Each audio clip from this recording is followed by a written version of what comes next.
the thing that I would do is like, I wouldn't go massively uncomfortable. I would just creep a little bit outside my comfort zone, a little bit out, and then I get comfortable with that. And then I'd push a little more and push a little more and push a little more.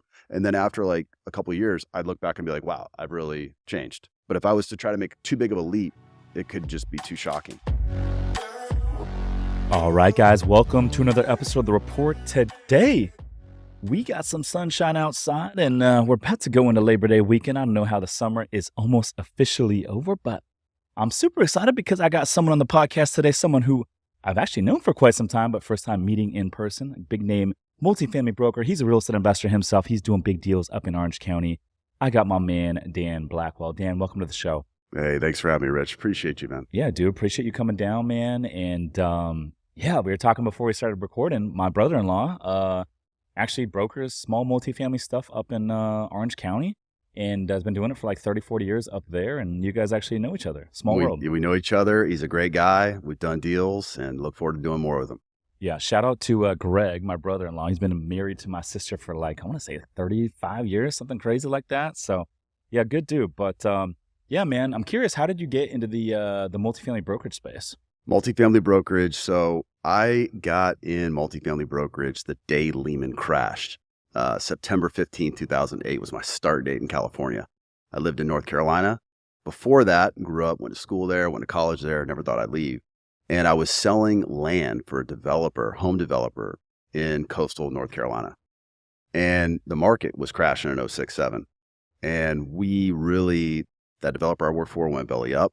And I started talking to some other folks, and I was reading Rich Dad Poor Dad, and I was buying rental houses because the land wasn't producing any income. So you can't ride out a storm. You got to bleed a lot of cash through those downturns. So you got to have heavy money. Well, that was my wake-up call to get into income property. And then I was owning some rental homes, and then there's really no scale to that. I mean, there's people that are doing it, but for me, there wasn't a lot of scale to it. There wasn't scale to it within my small town. And I said I wanted to get into multifamily. That was my product type I wanted to pick. And I basically read another book by Jorge Perez, and he said, you got to have three things. You got to have the right product type for you. You got to have the right market, and you got to have the right team. So I spent like 6 months researching, found out SoCal is where I want to be. It's interesting that you actually like analyze the markets because, you know, as a real estate investor, we will analyze markets and you want to be selective with your market selection. However, I have not heard of like a broker or an agent, for that matter, analyzing the markets and being like, hey, this is the market that I want to go attack. What attracted you to the market selection? I mean, I studied finance in college, so I'm a data guy. Not too much data, but enough to, be dangerous. And basically what I was looking at was when I worked for a developer, it was great when it was great. When it was not, I was dependent on him. So if he wasn't buying any more land, then I didn't have anything to sell. So I wanted to work into the open market, and I wanted to work with private clients. Second to New York, this is probably one of the highest concentration of small multifamily property market in the country, SoCal. Great place to live. And once I knew the macro level to be in SoCal, I got hired, and we can go into this a little later, how I got hired and got my start. But within Orange County, I basically said, I went back to the numbers and said, I don't know any markets in Orange County. What market trades the most? That's the most logical. If you're a broker, you want to work where the action is. Yeah, you want to sell properties up and down the coast, but Anaheim in particular had the highest transaction velocity rate year over year. So I said, that's the market I want to work. But little did I know, every other apartment broker comes up to the same conclusion. So there was literally internal competition throughout the wazoo. Yeah. And so how did you choose North Orange County and specifically multifamily? Because you got all these, asset classes out there, and why not residential? Like a lot of folks start in the residential side. Why did you go straight to commercial multifamily? I mean, it kind of goes back to like Warren Buffett. I read some of his books, and he's like into boring things that make a lot of money that are scalable. And, he talks about apartment houses. That's what he calls them, and he's like, basically, I looked at some of the things from him, the apartments that, some of these buildings we're selling are built in the 60s and 70s. Well, the tenants that were living in those buildings in the 60s and 70s had jobs that worked for companies. Those companies could be long gone, but the apartment that they're living in is still functional and being rented today. So there's longevity to it, unless somebody's going to change the way we live, right? It's an essential. We need roofs. I would say multifamily is evergreen. There's never going to be a replacement for two things: a place for people to sleep and a place for people to store their belongings. And I think if you look at all the asset classes out there within commercial real estate, you got office, retail, you got hotels, industrial, and you got apartments. You got a bunch of other ones as well. But out of all those, multifamily is going to be the best lending terms. You can even get non-recourse debt because of that. And this asset class is going to be around forever. So I love that. But so anyways, tell me how you got hired. You said there was an interesting story. Oh yeah, it was a good one because, I really didn't know the market. I didn't know. I was in North Carolina. I had some success selling land. I had my license, but if you're transitioning over to California, there's no reciprocity where you'd have to start over and get your license all over again. So I'm like, don't know the market, don't have my license, never been here before. It's kind of a low probability hire, right? Even though I was making a couple hundred, I had 1 year where I made a few $100,000 in college selling land.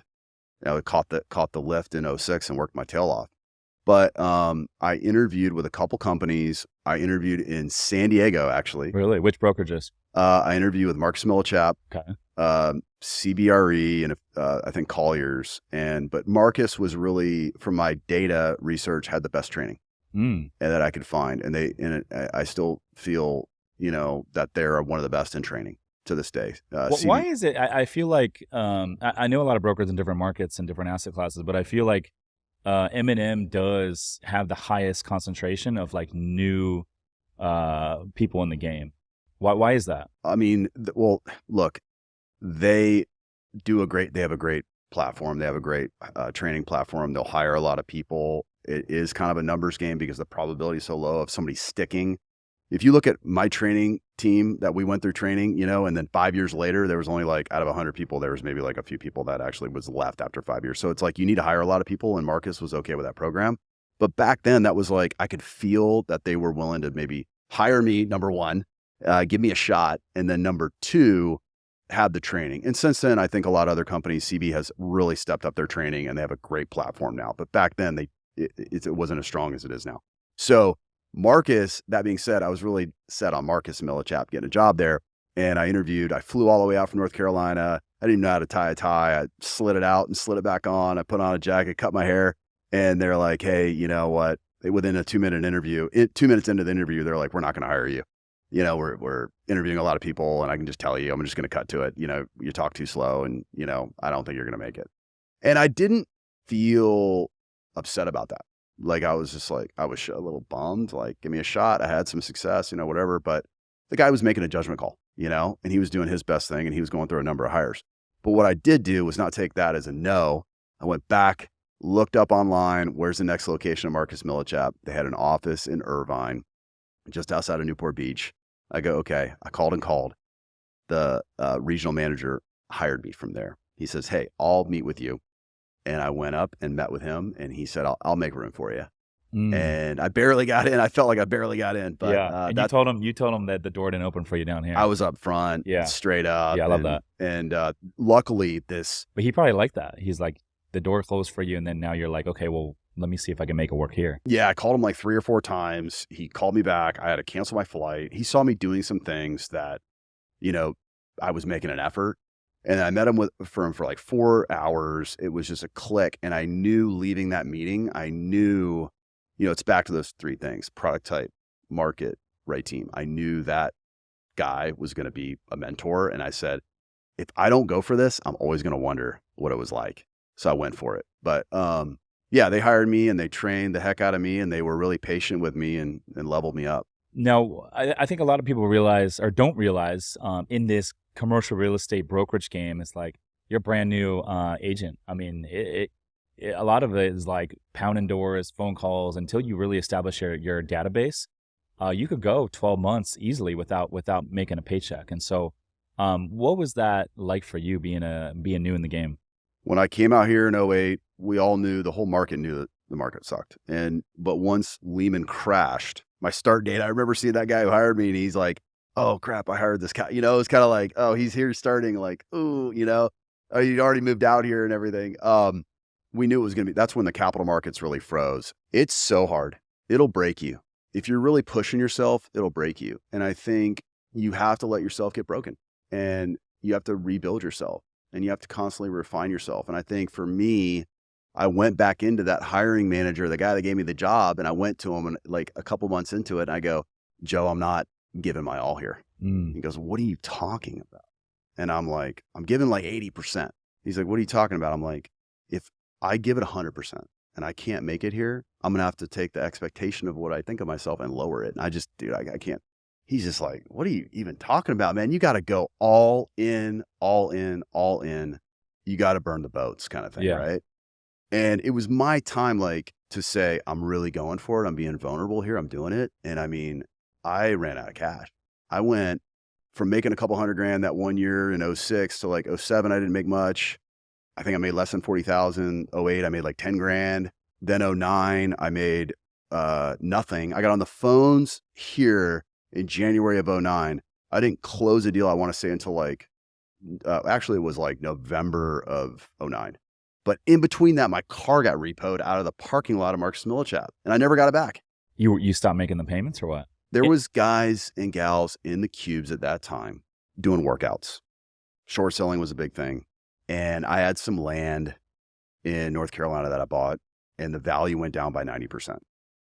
It went from being buildable, long story short, to not being buildable. And there's no value in that. It had water rights to the Intercoastal Waterway, but I got smashed. And I had a couple rental houses. They were vacant. And an older gentleman that's one of my mentors was like, Dan, this is going to be hard, but you're not going to be able to focus on how tough it is here, not making any money. And then you got all that shit, sorry, but like in your life, you're going to have to probably let some of that go or get it sold.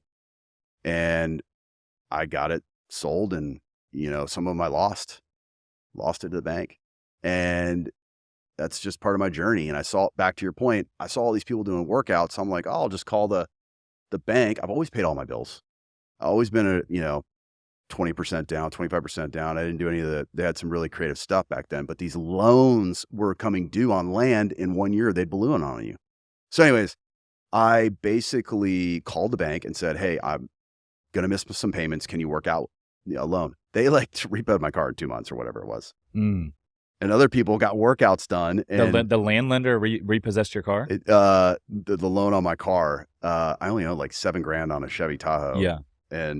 But I called you stopped making those payments too. I just did, yeah, you know, and they pulled it. And I mean, it was scary times, and I was just trying to survive. And I had enough confidence. Here's a big thing. Like, I had enough confidence in successful selling in North Carolina that gave me the confidence to just stick through it.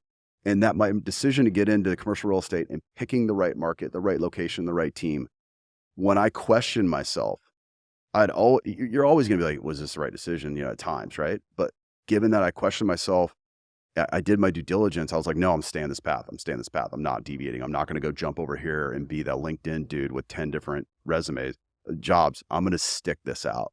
And then eventually, things started to get traction. But yeah, I didn't have a car. The guys in the bullpen were driving me to work. It took me 6 months to close from repo to, I was crying. What's the bullpen? The bullpen's open cubes where all the juniors work. And if you don't, you have to make a certain amount of income before you get an office. So we would all be in the bullpen and we'd help each other out. So it's like what, the hallway or the closet or what? No, it's an open, there's like 50, 60 cubes, and all the agents that, are newer, maybe they're just an associate or they're junior. So it's like whatever. The bullpen, you're just getting warmed up. You're out there cold calling. And actually I made enough to get an office 1 year. Finally, you kind of want to get out of the bullpen because there's a lot of internal competition. And I remember my hiring manager calls me, he goes, I need to see you. And I'm like, what's up? And he's like, I know you just earned an office, but I don't want you to take it. And I'm like, why? And he's like, I need your energy in the bullpen. Other people activity breeds activity, because if multiple people are on the phones, then other people are going to want to pick up the phone. But if you don't, the phone gets heavy. And I said, okay, fine. I won't take an office. I've been waiting for this day for like 4 years, but all right, I won't take an office.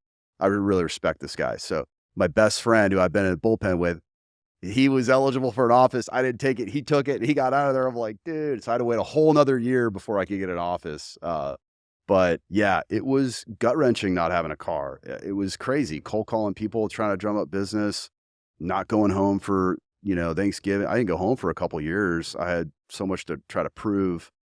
I was so far away from family. I grew up in North Carolina. Being in San Diego or Orange County, It's just, you can't go home real quick and just, catch up. I also had a tail between my legs too. How come? Just from like the management? I mean, I'm not making any money. I'm completely stressed out. I'm out of my comfort zone. And that whole thing, like, be comfortable with being uncomfortable. I mean, that was like the thing. But the thing that I would do is like, I wouldn't go massively uncomfortable. I would just creep a little bit outside my comfort zone, a little bit out, and then I get comfortable with that. And then I'd push a little more and push a little more and push a little more. And then after like a couple of years, I'd look back and be like, wow, I've really changed. But if I was to try to make too big of a leap, it could just be too shocking. Yeah. But I was always doing that. I just didn't want to go back home and be like, hey, I'm broke and I don't have a car and feel like So how did you, and at one point you were living in your car, right? yeah.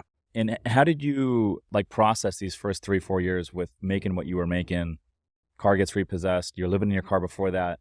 At one point, did you realize, hey, this might not be for me? Because I'm sure that crossed your mind, right? I kind of did. My buddy that took the office, Nate, it skipped me out, but he was the one who drove. I think the people around you, there's always a question like, what deals kept you in the business? What income pop did you get to stay in the business? But also what people around you kept you in the business. And I mean, there was a defining moment when I was like, had a heart to heart with him. And I'm like, dude, I don't know if this is for me. It's so wildly competitive. It's ridiculous. But I just didn't have another option. I didn't want to be a W-2. There's nothing wrong with that. But I never got used to that. My first mentor told me, hey, look, it's harder to transition when you've got used to that paycheck. And then you need to get off, then you're trying to get off of it. Just don't ever get used to it. So like, I just didn't know what else to do. And I knew that was where the big money was in brokerage. And I knew, okay, so back to your first point, like how'd you get in multi? I knew eventually I wanted to get on the other end of the telephone. I wanted to get to the principal side of the business. And if you don't have any money and you really don't know what you're doing, you could specialize in what you want to buy, right? I mean, that makes most sense. Then you can build an edge and then good deals when you see them. So that's also why I picked multi. I didn't really get excited about office or industrial or retail or nothing wrong with that. There's tons of people that are wildly successful in anything, but just didn't do it for me. Yeah, that's crazy. Tell me about the car situation. You mentioned that you live in your car. That was what, in the first few years? Yeah, I was kind of like living. I rented an apartment in Newport online. UDR had a big building, but within 3 months, I sublet the apartment, and I kind of was like living in my car. It was weird. It was highly uncomfortable. I remember trash bags of clothes. I remember I got like this little roller, coat hanger thing, and like I kind of modified it to put it in the back of the Tahoe. And somebody at Mark's Milk Chat gave me a blow-up mattress, a little single. And they were like, dude, you can use this. And I slept on some couches for a while. I wasn't like in my car for a year, but I probably had 2 full weeks of straight car. It was cold one night. That's what I remember when it was like really cold. And I woke up and I looked down and I'm like in a sleeping bag and I'm in the back of the Tahoe. There's so many good things that happen. My boss, Joe, who hired me, was like, this is character building. And I would call my dad. I built a great relationship with my dad. We didn't have the best relationship. When we saw me struggling, he would walk me through it, talk me through it. And we have a great relationship. He's like, son, he went to Vietnam. He went through me sleeping in a car in, Irvine, California, one of the safest cities in the world. Like, ain't nobody shooting at me, so you have to put it in perspective, but it was tough, man. It was tough. And, the guy that hired me actually said, hey, look, the guys in the bullpen told me you're sleeping in your car. Because there was a gym down below and I was going down the escalator. People were coming to work at 8 a.m., 7:30 or whatever, some early birds. And I was going down at like 7:30 with a hoodie on and goes like, oh shit. And one of the guys told the manager and said, hey, Dan's living in his car. I saw it like open up and all this stuff. So he could see all my clothes and everything. So the manager was like, I want you to come move in with me. And he had a family. He was married. He lived 30 minutes away, and he was the one who hired me. Probably felt a little guilty that I was struggling so bad. Oh, he took you in. He's the one who took me in. He's like, you can come move in with me. Italian guy, great heart. And I said, all right. But I would come home to his house at like 10:30. I'd work till like 10:30 at night. They're already in bed. They'd have food in the microwave, little note. His wife would write a little note. I made you mashed potatoes and turkey and gravy. Just heat it up for 1 minute. Put a towel, napkin. Don't blow up the microwave. And then I'd eat it. I'd wash the dish. I'd put it away, put all the silverware away, go to bed, wake up at 5, get out of there. I was a ghost. I did that for 3 months. Then real quick, some guys in the bullpen were like, hey, we have a beach house and we built this extra room. It's a 4-bedroom, 2-bath. We build another room and somebody's living there. Do you want to move in that one for $500 a month? And I'm like, okay. So I moved in there. I lived in a fake room for the next couple, dude, it was a long time. Like these cycles, like, that whole like let's survive to 25 sounded like a long time 2 years ago. Yeah. But look at it. We're 4 months away to 25. Like Yeah. these things take a while, but I was struggling for a long time. But I built up, they said, hey, look, I'd go to my managers and I'd be like, what's the next move? And they really helped accelerate me. Started buying back my time, like Dan Martell says in his book. Love Dan. Big fan of him. He's great, but I'm sorry I'm rambling. But yeah, they said, look, next goal, get 300 grand in the bank. And I did that, living in that room until I hit that milestone, and then started doing some investments and stuff. Dude, I love that, man. That's a freaking crazy story. So, then fast forward to now, right? You're freaking, one of the top brokers in Southern California, multifamily, killing the game in North OC. But people see the end product, and that's everything in life, every aspect of business. People see the end product and some say it must be nice, but they don't see all the grind and all the years and all the heartache that you went through, getting the car repossessed and living out of your car, all that sort of stuff. So what's your biggest takeaway looking back now at all that? I mean, I think there's some defining moments. Like I remember when my car got repo'd, like I literally had a nervous breakdown. Like I started crying. It was just, that's a gut punch, man. I actually had a job at Starbucks.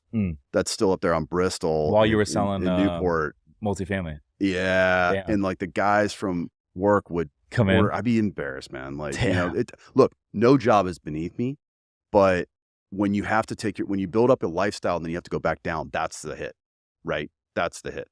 But I mean, I had literally this Rolex is the only thing I kept from 06. And this thing has been in a toilet bowl, scrubbing toilets at Starbucks. And I remember looking down, I got the watch in 06. I held on to it. 09, I'm scrubbing toilets in Starbucks wearing an apron. And the job's got to get done.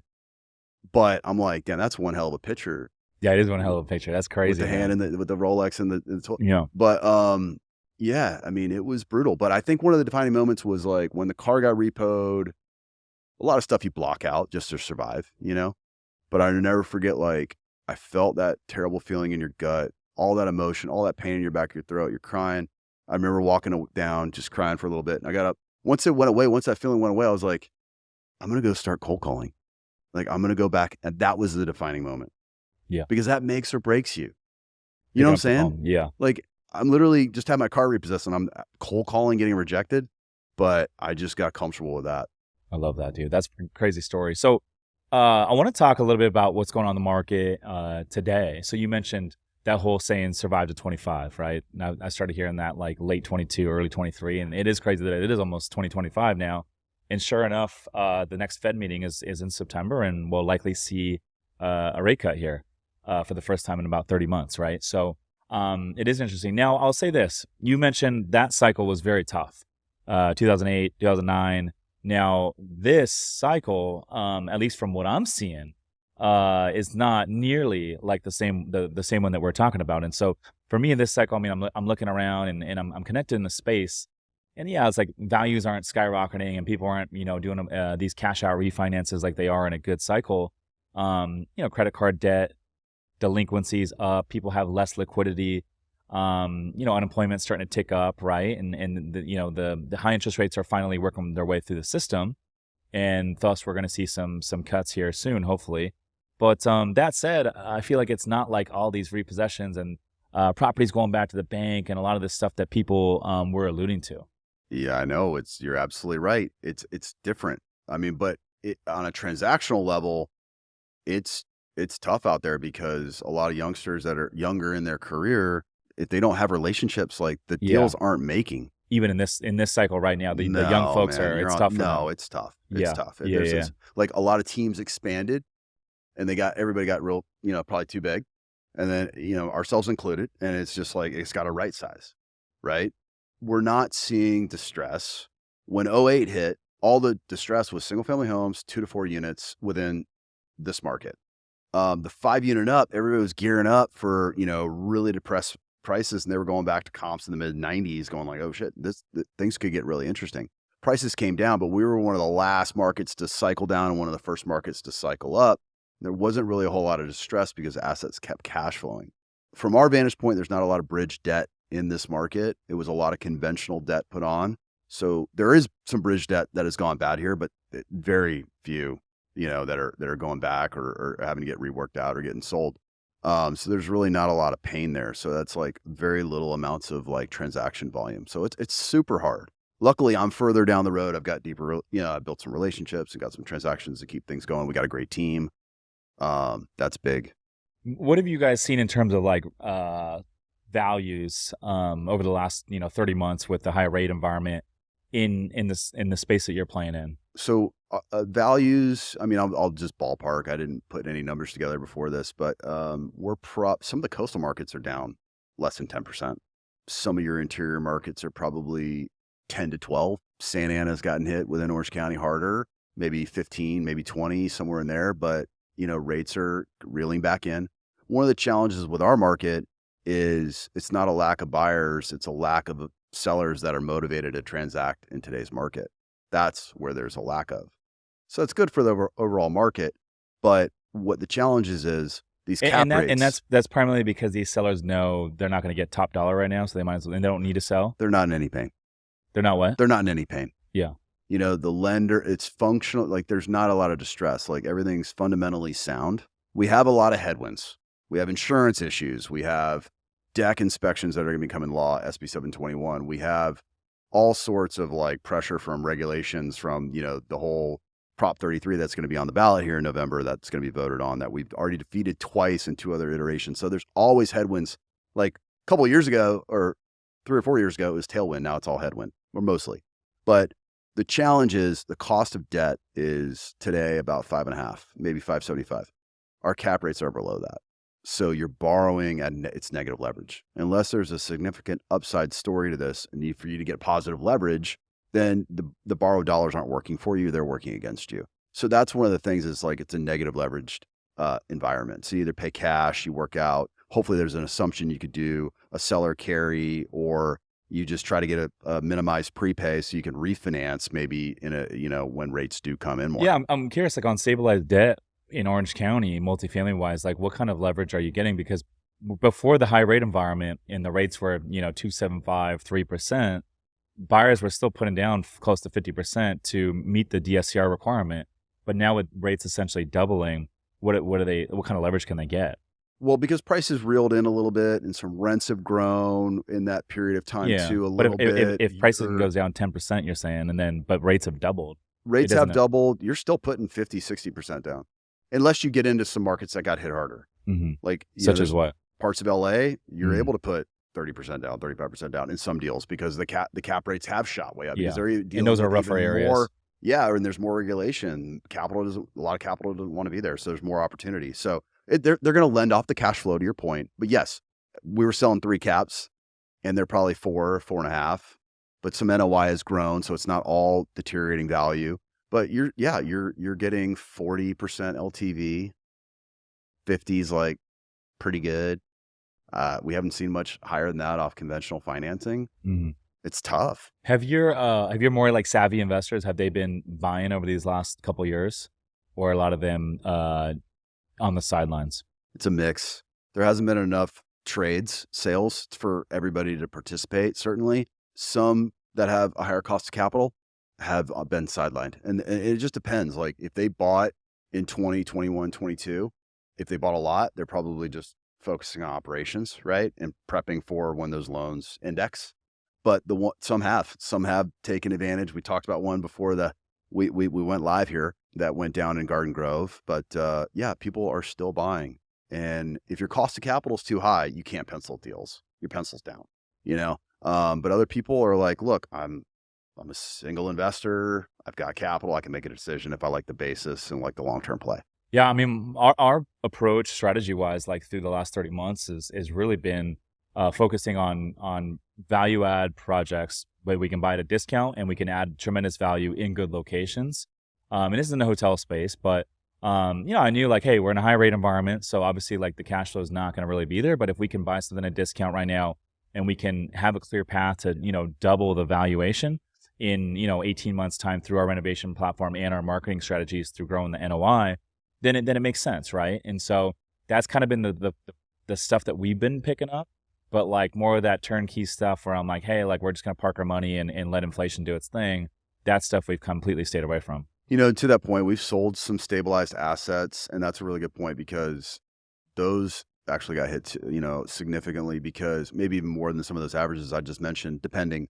Because if you're stabilized at a 5.5 cap and your cost of debt was over that, and you can't even, there's no value add program to really get over the hump, then that's not going to work. Those are not clearing. Those caps have to be parred out with the cost of debt or pretty close. Hey guys, we just got another boutique hotel under contract in my hometown of San Clemente, California, located not too far from the beach. This will make 5 boutique hotels in our real estate investment fund. So if you are looking for passive income and tax benefits, visit summerscapital.com/invest to book a free call with my team. Again, that's summerscapital.com/invest to book a free call with my team. Now back to the show. No, it's interesting to see, and so would you say how much have the cap rates moved? You mentioned they were about 3, and now they're 4, 4.5 in a lot of these markets. Yeah, I want to say, like, just going off rule of thumb, there's still deals we're selling in the 3s. Really? It's For great. good locations For like and nice primo assets. stuff. Yeah, I get it. And there is, 200 basis points of lift on the cap too. So you can buy a 3.5 cap and you can get it to a 5.5, and it's in primo market. You can get big rents, and that's really that you could probably sell that at like a 4.5 cap. So there's, a nice pop. But let's just say coastals like went from 3 to a 4 cap, call it 100 basis points on average. And then interior markets, you're probably like 100, 125 basis points from like 375, 4 caps to like probably 5-ish right now. Yeah. So they moved, but not anything like we've seen in other markets where it's like way blown out. I mean, it's crazy to think, like, so when I first got into the real estate game, my first 2 of my early deals were in Cincinnati, like 11 unit apartment building and like an 8 unit. I just signed on the sale yesterday for the 8 unit, but the 11 unit I listed a couple months back, and we had multiple offers right away. And I took this one buyer group out of New York, and it was a number I never thought I would get. And I was like, damn, rate environment's really not affecting this. And we get into like 30 days in, and they ended up canceling the last day of DD. And so, and I'm under contract on my up leg out here in San Diego. And anyway, so like try to find another buyer, discount the pricing a little bit. And I was like, we didn't get a lot of activity after that. And I knew what I could get. And I was like, I don't have to sell this thing. And so I was like, you know what? I was like, let's take it off the market. I was like, I don't need to sell this thing. And I know what I could get in like in a good environment. So I'm like, let's just hold off for a more opportune time. And to your point, like a lot of these sellers, they're not in enough pain. I don't need to sell that thing. And so I'm like, let's just hold it. So, but it was interesting to see even some of these other markets, multifamily wise, I'm like, there's still a lot of activity out there. There's still activity. We're actually right now starting to get calls saying, hey, I'm in an exchange. We didn't hear that for a while. There wasn't trade money in the market with their down leg closed, because with transactions dried up, then our 1031 buyers, they didn't sell their down leg and things just dominoed out. But we're starting to get calls now, not a ton, but we're tracking about 6 or 7 1031 exchange buyers right now that has money to place looking for good real estate. And that's like, these are $5 to $20 million purchase requirements. And there's not enough good assets on the market to even solve for that little amount of exchange money. But we're starting to see the gears turn again. One thing we've been doing is manufacturing exchanges instead of waiting for a buyer to be in an exchange and say, hey, what does that mean? Manufacturing an exchange would be, okay, so there's an opportunity in the market. For example, there's less buyers in the market you have to compete with. So maybe you've got a building and you got a bunch of equity in it and you want to trade up into a better area, but you need to sell your building first and you're trying to find your up leg. Well, that would have not worked out a couple of years ago when there was like best and finals on everything. You'd have to go non-contingent immediately. Well, right now we just structured a deal where a seller wanted to sell a building and he's like, look, if I can get close to my price and you got a good buyer, I'll give them a longer escrow to go sell their building. So it's kind of like a contingent sale, but not structured with that as a contingency. And we just did that. We're closing. It's about $17 million in consideration. The buyer is going to level up from a $6 million asset that he owns. He's going into an $11 million asset. He's not adding any more cash. He's increasing his annual after-tax cash flow by $65,000 a month. He's getting a 25-year newer building built in the 80s. He's getting a better street, better cash flow, bigger building. Like he checked every box. And he would have never been able to do that had the market not get dislocated because he had no other real competition. And the seller was stoked because they got plans to move their capital and they were willing to work out the time. So that's manufacturing an exchange where you put someone or you create an exchange versus like wait for one leg to, of a buyer. Hey, I need to buy something because that dried up. So I think there's still that opportunity to do that. So we're calling some of our owners that we knew had a lot of equity and we're like, look, do you want to trade up? This could be a good time. If rates start to drop, we might see some more competition. Let's try to, figure something out now. So I love that. And even like that story that you just alluded to, like sharing that with other owners that have a ton of equity as an example, hey, we could do this for you as well. Probably bodes well. It does. And there's not a lot of there's capital. Capital's always moving, right? But, there's a lot of capital that left the state and they went into other markets and they went into multifamily, retail, they went into everything, right? Then there's capital that's wanting to double down here. But it's California has been less popular because of all the regulation, the rent control.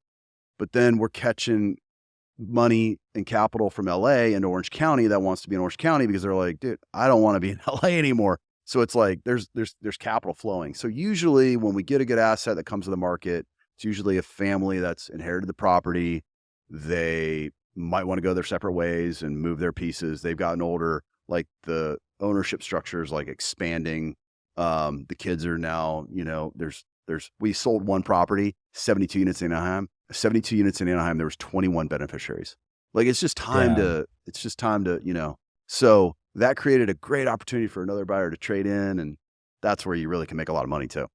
How big is the ADU play with a lot of these deals that you're transacting in your market? So we're modeling every property that we take to market. We feasibility study the asset for an ADU. So you're looking for the clear path to add value and looking at what you would do as the buyer. ADU is the new value add. So we have to do it. We have to model this up to maximize value for the seller. But where the ADUs are really popular is in coastal markets where it's the same cost to, put an ADU in Newport Beach as it is in Anaheim, and you're going to get a way better pop on your rent, your ROI, and the equity that you're going to create. So there, garage conversions, more new construction in the coastal markets. Yeah. And so if a seller comes to you and you do like a BOV, broker opinion value. Yep. What are you doing exactly? You're coming up a performer as a buyer and figuring out, okay, if I'm a buyer, these are the value add plays right here for the property. This is the highest and best use. And so based off of what this ARV might be, this is probably what a buyer is willing to pay in today's market. Yeah, we can look at it on an ARV. We also look at it on the in place. What does it make? Adjusting taxes, the property taxes at the new value, right? Because it's not what that owner might have paid $3 million for the property. It's now worth 12. Insurance also is likely going to go up. We have to actually we used to use industry standard for insurance. It was like $250 per unit per year. Now we can't do that. We need to get a live quote. We need to look at the panels. We need to really understand what it is. So that's a big one. But we model it. If a buyer paid, what would the cap rate come to? What is the metrics? What's the price per foot, price per unit, where the comps are? How do we feel the market? It's got to be enough. It depends on the asset, the location. It depends on a lot of different things. Yeah. Do you guys typically do like some sort of range? This is like best case scenario. This is low end, and then it'll likely fall somewhere in between. Most of the time we do. I mean, we've gone back and forth. We've went ranges, and then sometimes we could really pinpoint it and say it's pretty tight to this number. It's going to trade right around 10.5 to 11. Or sometimes if we just don't know because there might be some fluke buyer that's like got to have it and we'll pay up, we'll provide a range and talk through it.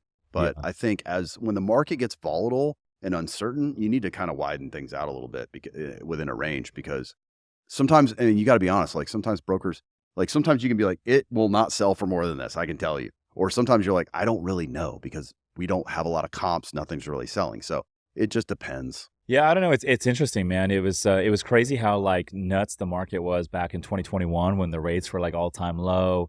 We had just come out of the pandemic, and we had a whole freaking shutdown and stay at home order, and I was like, man, there's no recession.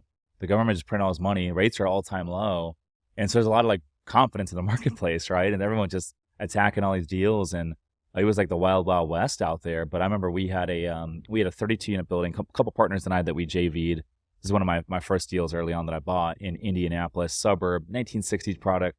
We owned this thing for 2 years. We freaking had they had all the problems. They had plumbing issues. The sewer lines were bad. This thing was just literally a pile of bricks, right? But we renovated half the units.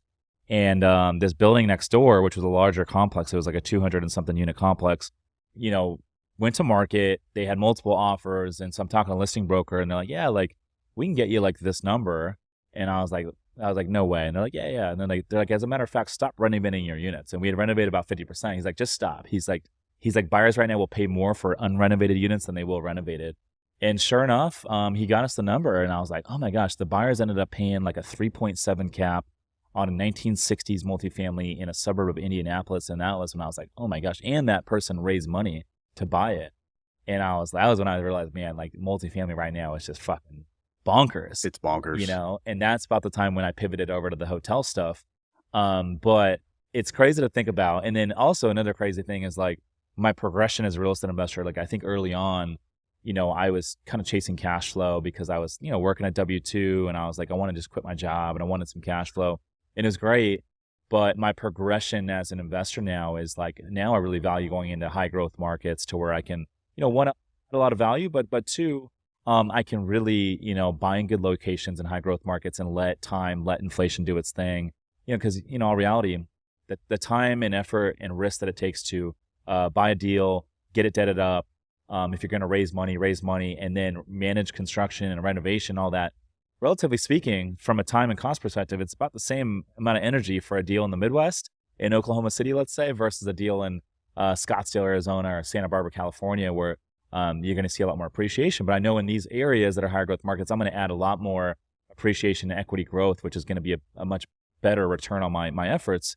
And so now my thinking is like, I only want to go into high growth markets and in great locations, assets that I want to hold for a while. And then also it's like, you do all the time and efforts to renovate these properties. It's like, I don't want to just give them back and sell them. Like I want to refi these things, pull some money out, and I want to hold them long term and let inflation, let time do its thing. So that's kind of my sentiment and how my real estate investing strategy has kind of progressed over the years. I love that. That makes a lot of sense. I can tell you know what you're doing. You've got some war stories, and you've learned along the way, and you constantly refine your business plan. The same with me. I mean, one of the great things about being in brokerage, you can talk to a lot of these owners that have built portfolios, and you can see how they got started and how they grew their business. And some, love more cash flow and they're purely about the numbers and they're not looking at appreciation. And some are like, I'll buy a bad deal. I mean, I'm simplifying it, but one of our clients is like, I'll buy a bad deal in a great area. Like he's just such a location guy. I mean, he's not necessarily going to do that, but he'd buy a lower cap deal is what he's saying. Yeah. And let the market take care of you. Yeah. He'll pay market value or retail for a nice asset in a great location. And he's thinking so long-term, he's buying great product and the rents and everything, because you can fix the building. You can't fix the area. Yeah. Right. And in 20 years, he'll make out big time. He built a massive portfolio doing that. Yeah. And just holding, refinancing. He started syndicating and then he started buying. But I love hearing those stories. But, yeah, I think I resonate with what you're saying. Buying in a great location, rents are really tied to jobs and wage growth. So you want to be in a good market where people can pay up. And I think now within SoCal, I think where there's a shift for the money that wants to be here, they're really looking for a good product. Not just being some like kind of price war with like a commodity type 1 bedroom, 1 bath motel style building where there's like, you're just literally in a price war. They're looking for townhouse units. They're looking for single story units. They're looking for stuff that doesn't have all the extra headaches, that doesn't move the NOI, right? And they're scrutinizing the assets, and they want their capital to be in those buildings. The townhouse style buildings are nice. Like we have an asset out in North Carolina, the Arbors, and it's all townhome style units. And in that particular market in North Carolina, like the rents just keep going up. Where is it? Greensboro, North Carolina. Oh yeah. Yeah, we have another one that's like garden style in that area, but the townhome style units, I mean, the rents just keep going up. It's crazy. Townhouses, I love it because there's nobody living above you. Yeah, you have a shared wall, but that's, I mean, it's like home ownership. No one below you. No one below you. You might be able to get washer dryer hookups. I mean, the retention rate and the renewal rate is probably more attract sticky. More families. You're going to get more families. Yeah. They might look around. They can't find another townhouse, so they want to stay. And then the renewal, and there's your cash flow. Heads and beds. Yeah, absolutely. Good tenants. So, how much are buyers looking at like, because, price per door obviously is a good metric, but there's a big difference if these are large 2 and 3 bedroom townhome style units versus 1 bedrooms and efficiency units, right? So there's a big difference there. And then you got to look at the square footage, but your buyers, like how much do they play a role or factor in terms of like the unit mix and the size of these units when they go and buy these assets? It's everything. You know, in the heyday, you could list a studioed building with tiny units that was a little funky and it'd probably clear the market pretty quickly. Now it's like everybody scrutinizes, well, I don't want studios in a down market. That usually those get hit harder, right? Because there could be higher turnover and right, and all this stuff, that can be true. 1 bedrooms back in the last cycle, people doubled up, right? People left their 1 and the 2 bedroom, 2 bath was like the Cadillac. You want 2 twos, sometimes 3s. Sometimes they are hard to rent because then you're competing with the shadow market of houses. But that's kind of blown out to where like you're not seeing that this time around. The pricing has blown out on houses. So as you know, so 3 bedrooms, 2 bedrooms, really people are okay with, they'll buy 1s and 2s. They really prefer 2 bedroom, 2 bedroom, 2 bath would be perfect, but that's hard to find. But I think it's the larger 1 bedrooms still rent really well. So it's all about the size of the unit. Yeah. Most of the product in the markets that you're in. So you're what? Give us an overview. Costa Mesa, Santa Ana, where else? Our business line it started in Anaheim, then we picked up all of Orange County. That's our core operating area. We're based out of Newport Beach. We're with CBRE.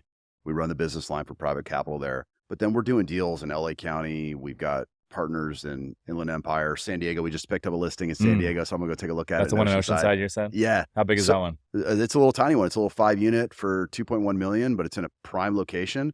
And this client's this is going to be his 6th transaction with us this year, and he's rolling up and trading in to more units. I love that. But our clients will take us in other areas, and that's one of the great things about brokerage is you can kind of grow with your clients. So if your client's active and they're building up, hey, I want to start buying over here, and they want to work with you, then they'll take you in other markets. Yeah. So I guess where I was going with that is these markets that you're in. What vintage properties are these? Is there a lot of this product like 1960s, 70s, 80s primarily? 80s. Sometimes people still call it new construction, which is, I slip up sometimes and say that too, but that's hard to find. Primarily it's 60s, late 50s, 60s is probably the norm. That's the norm. 70s, nice. I like 70s a lot. Those are typically big units. They didn't do a lot of subterranean parking. It was on grade, detached, larger units, spacious kind of grounds. 80s is harder to find. Yeah.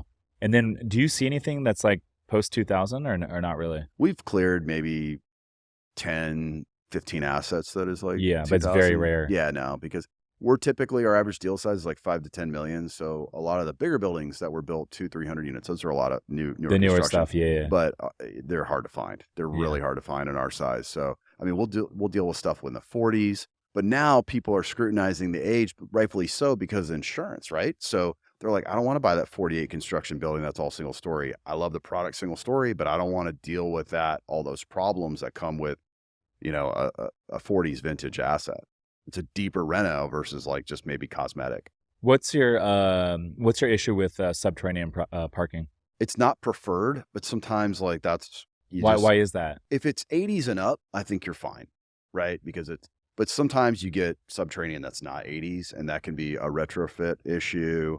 Sometimes it's drainage, right? Sometimes those rent fine in certain markets where that's just prevalent, but some where it depends on if you're in a market where it's all on grade parking and it's kind of like a little neighborhood setting. And then you got one subterranean parking building. Like sometimes tenants don't want that because that's not conducive to the market. It can just be more maintenance. I know here in San Diego, Andrew Greer, who's a good friend of mine, he's been on the podcast a couple of times, but he's big into redeveloping, properties here. Maybe he'll take a single family in a large lot here, and that lot might be zoned for up to 18 units, let's say. He'll do a tear down and then build the 18 units. And so he's doing a lot of that kind of stuff. And that's very popular right now in San Diego. Are you guys seeing that stuff up in Orange County? Yeah, it's there. It's not as common. I would love to find a property where you can build 18 units. We sold a fourplex similar in Fullerton in COVID, and the buyer is entitling the property, and then he's selling it to a developer. and they're going to build 26 units on it. Yeah, So that's one of the exit strategies for sure. there's value. There's tremendous amounts of value, but those are harder to come by for sure. Usually there's already a max level of units. It's not as low density and the lot's not as big enough and you can't build as many units as there already is there. So you're kind of stuck with what you got. Yeah, absolutely. So you're an investor yourself. You said you're on a journey to 100 units. Yeah. And you currently have about 30 doors, you said? 30 doors. Yeah. What's the primary way that you're finding deal flow? Is it when you spot a good deal in the marketplace, you're like, hey, I'm going to buy this? Yeah. But the big thing is there's brokers that buy ahead of their clients and some don't. I just don't want to interfere with our business line. So I started buying, and plus it takes so much cash. Like we talked about 50, 60% down. I mean, like, oh my gosh. So I started buying triplexes and I wanted them super close to the house to where I want to see it, touch it, feel it. And I think that'll make me a better broker. So I wasn't interfering with my clients. I'm getting better resi leverage with residential financing. I got up to, I think it was 70% LTV at the time. That's not bad because they don't need the DSCR to meet. They don't need that, right? So they'll lend off your debt to income, right? So I bought a triplex. The clients are like, hey, buy as many as you want. Like, I'm not interfering with buying one of our listings. That makes sense. I don't want to damage what we've spent so hard to build and still putting clients 100% first. But they came on the MLS. Yeah. Those came on the MLS. And some of these triplexes might have ADU potential, right? You could turn it into like a fiveplex or something. There are, I know. I could do that on this one, but these are a little funky where I'd have to do it over the garage and the cost's too high. But yes, I should have bought more where there was, at a corner lot or a big backyard or something. But yeah, I started before I started making some money. I started putting money into other people's deals. So I got all my time back, but I got some investment exposure and I was investing with some clients that I really, you kind of bet on the jockey, kind of thing. And I knew that the deal was good, but I knew that the person that I'm investing is trustworthy and is going to work hard and do a good job and they're going places. So I started doing that. And then that was probably 4 or 5 years of doing that while I just continued to refine my brokerage business. And then I'm said, I need some direct ownership.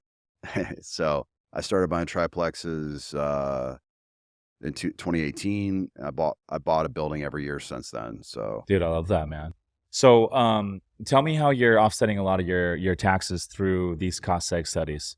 So started making some good money, helping owners buy and sell apartments, tucked it away, kept my lifestyle low, getting hammered with taxes. And real quick, because I think it's important because a lot of like agents I know in the real estate space, they don't own real estate. And I think a lot of them I don't know if it's the brokers aren't educating them enough or what it is, but a lot of them don't even realize that they can offset the taxes of their commissions if they were to just own some real estate and get these cost seg studies done. It's one of the biggest loopholes. So what I was doing was I was getting smashed on paying taxes and I didn't have any write-off. And I called my CPA. And what I did, one of the things, I got a CPA. I moved over to a CPA that owned a lot of real estate. So smart. And I'm like, what do I need to do? And he's like, well, you can accelerate the depreciation on these properties and take it in year one. At the time, we were getting 100% bonus depreciation. So I'm like, okay, great. That's better than me doing some LP deals. Even though you could do that on LP deals, I was like, I want to actually own the asset. I want to buy these great locations that I don't want to sell. And I'll get into that later because there's some risk to doing the cost seg stuff. So basically what I was doing was making a bunch of money in real estate as much as I could. I'd buy a building. I'd go to my CPA and say, hey, look, I'm going to make X around this year. I think, around this time, around September, I'll call the CPA and say, I think I'm going to make them around X this year. How much real estate do I need to buy to wipe out my federal? And he'll be like, you need to buy $3 million worth of real estate. You need to buy 4. And I'm like, I don't know. I don't have money for that, but whatever. I'd be like, well, I can buy this $2 million triplex. So he's like, we can do cost seg studies. He gets the whole business because he owns real estate. And he's doing cost seg himself. And he's like, look, I'm trying to remember the numbers, but roughly, I remember the first triplex I bought, I want to say it was like $1.5 million. I cost segged it. I put 30% down. I probably got like a $300,000 write-off, and I put whatever the math is around. It was almost like dollar for dollar. It was close, not quite a dollar for dollar. Yeah, it's about right because you said 30% down. I would say on average, the deals that we have, we get cost seg studies done. This year's gonna be less because 60%, but especially before when it was about 100% bonus, about 30% of the purchase price or the cost basis would be depreciation in year one. So then he's like, you can take that and offset as a write-off to your federal income. So that would drop it down substantially. And I said, great. So I just started rinsing and repeating and doing that as much as I could. So every year I'd buy a building towards the end of the year. I got my deals off the MLS because there used to be, I'm not seeing it anymore, but there used to be somebody just list a building and maybe misprice it or whatever. And, I just want a good piece of real estate that's not going to suck up a lot of my time, let the market, take care of me over the long term. And luckily I got 4 buildings on one street. Damn. It was wild. 4 separate acquisitions, or this is one 4 acquisition? separate acquisitions. How'd you do that? It was the rarest thing. So one came up on the MLS. One of my clients was like, Dan, you should buy this. And I'm like, oh shit, maybe I should. So I ended up buying it. He was really cool. He let me buy it. I sent it to him first and he's like, no, you should buy this. This is like down the street from your house. So I bought it. That owner's brother owned the building next door. And that broker said, hey, if you buy this one, I'll call you when, the brother's ready to sell. So she called me the next year and I bought the brother's building. And I kept saving up. I stopped doing the LP deals so I could then have cash for the down payments on my own deals. And I liked being in control of the real estate. I liked doing the renos on my own. I liked, even if I had to overspend, like you learn on your own dime than somebody else's dime. I was cool with that. That kind of resonated with me. I was doing the thing. I think if you own, I don't mean this as a diss to anybody, but back to one of the mentors that Marcus Millichap told me when I was young, he's like, Dan, if you are a apartment broker and you don't own any apartments, you're like a ski instructor who's never skied. And I'm like, dude, I need it. I'm all in. So I need to own some doors. Yes. Yeah. So that was big for me. But the thing about buying these buildings that were in a great location where I didn't have a partner was I want to make sure I've got enough liquidity to where I'm not like in another pickle again to where I need to sell an asset, because you don't want to sell assets and that you cost egg because you're gonna have to pay recapture. So you got to be careful with that. So that's why I'm like, I own these free, I own these on my own. I have debt on them. I own these 100% on my own. I'm going to end up paying them off. I could 1031 exchange them one day, but I'm not going to, they're not overly leveraged. They're great real estate.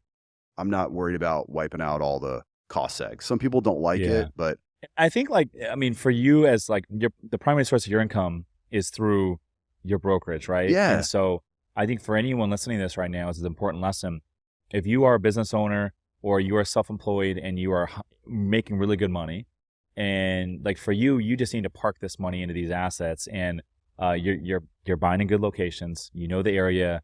You have no reason to sell and increase the velocity of money. Now, on the flip side, if you're like a full-time real estate investor, and that was your primary business, then it's like, okay, then that would make sense. I can optimize to look at some of these deals and yes. be like, okay, I kind of maxed out the value here. Let me sell and move that equity into a bigger opportunity with more value add potential, and I can keep increasing the velocity of money and keep growing my equity. But like, that's not your primary thing, it's right? Tough. You're just parking money. It's tough because I'm kind of stuck in a good way. I'm good stuck in the brokerage because I'm making good money. So it's like I'm straddling like, okay, do I want to be a buyer or do I want to be a broker? And it's really hard to do both. So I'm just stuck in the broker side of it while still participating. But if you look at it, I mean, rough numbers, I bought 4 on that street. I think the cost seg was tax savings saved me enough money to buy the 4th building. That's so huge. Yeah. And all those properties have shot through the roof in value. Question for you. How come like a lot of these like, even I'm sure you know a lot of old school investors, a lot of them never heard of the cost seg before and they've been investing in apartments for a while. Yeah. Why is that? It's interesting because like one of my, really good clients has a number of buildings and I'm like, why don't you cost seg? He's like, I own so much, just a standardized depreciation structure wipes out. Enough. He doesn't need enough. It. Like I don't need it. Yeah. I don't have this huge income on, 1099. So he can wipe it all out. But I think some other people turned on to it that were older and got into it and started really scaling up. But yeah, a lot of people I don't think need it as much. Yeah. But you need to know about it. Mm-hmm. You need to like know Carlton Dennis. I'm good friends with him. He was on the show recently. And he's actually up in Newport, but he's like, dude, he has all these freaking like high income earning business clients of his. And a lot of them are starting to get in the cost seg game. They're not real estate investors by any means, but he's like educating them. He's like, dude, you're making so much you're giving so much money to the Fed.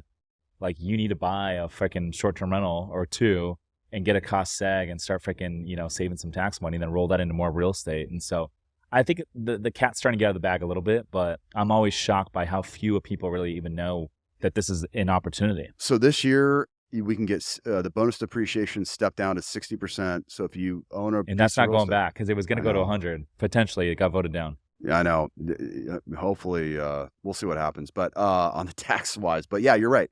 So it's going to end up sunsetting. So 60% this year. So I think we got to look at buying good real estate. But I'm not cost segging buildings that are like higher risk and taking on a ton of, I want to make sure I make money in my practice. So anybody who's, and I go to my CPA, he's like, Dan, you're optimizing everything you possibly can, and that's the name of the game. Because then I realized I can be over here brokering and making money, but if I'm not paying attention to my bottom line, at first it's just like top line revenue.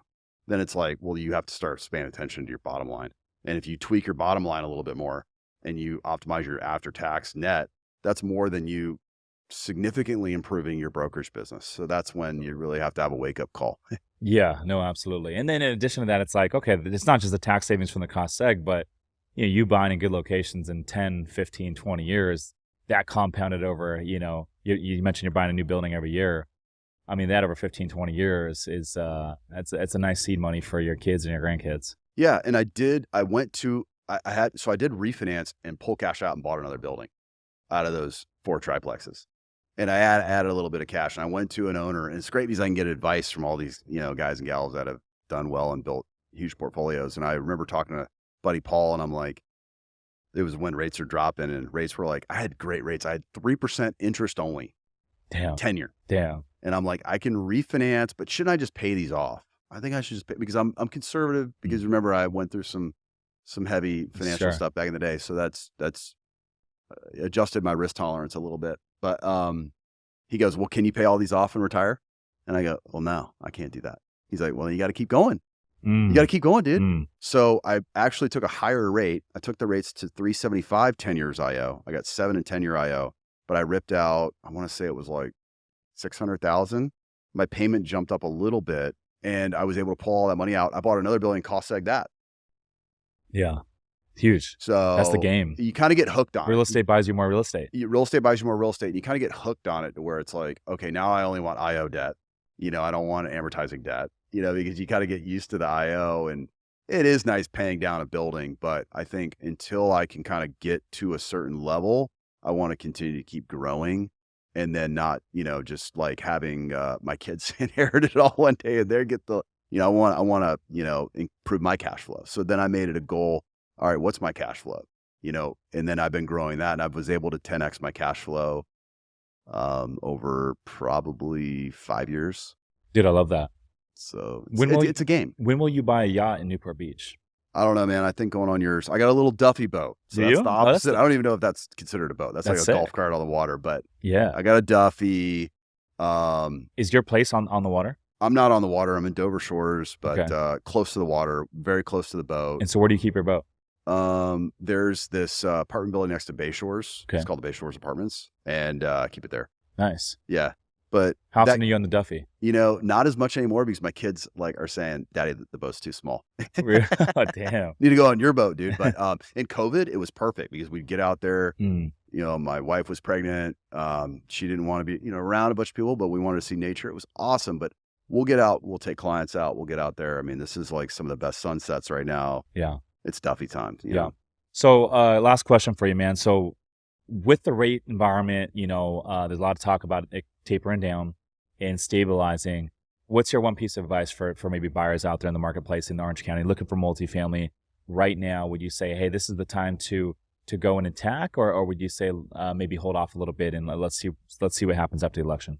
I'm always looking at, I think finding the opportunity makes the decision. You always got to be looking. But I think right now what a couple of clients have done, and this was just indirectly, it worked out in their favor. They negotiated contracts, put them under contract, and then they didn't lock their rate. They let it float, and the rate's been dropping down. They're like, hey, I'm really stoked. And that could happen again. That could happen right now, because a lot of people are like, I'm just going to wait and see what happens.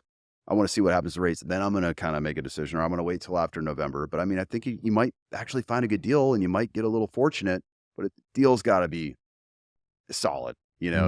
But And have a long time horizon. it's got to have a long, because I think the flip games, not as many people are going to be doing it. This is turning more into traditional long-term, 7-10 year holds kind of thing. So, but I think if I was in a trade right now, I'd be trying to put a property under contract right now, because if there is a adjustment in rate, the seller, is going to be aware of that. So you might get lucky. I love it. Dan, I appreciate you coming on, my man. I'm a big fan of everything you're doing. Respect the hustle, man. Humble beginnings, living in the car, and now you built this big thing, crushing it. We'll definitely have to connect, man. I'm up in OC every now and then, and if I'm ever in Newport, man, I'll hit you up, and would love to have you down here for a meetup one of these days. I'll come down anytime. I appreciate you having me on. Boris, where can the folks get in touch with you? Multifamily SoCal, Instagram, YouTube, all the social media platforms, Multifamily SoCal. And you're with CBRE, you said. We're with CBRE. We've got an amazing team. I didn't even really go into that, but shout out to the team, because the team has made it happen. Let's go. Let's go. Your yeah. team have a website? Yeah, multifamilysocal.com. There it is, multifamilysocal.com. Go check him out. He's Dan Blackwell. I'm Rich Summers. Listeners, thanks for tuning in. We'll see you in the next one. Peace.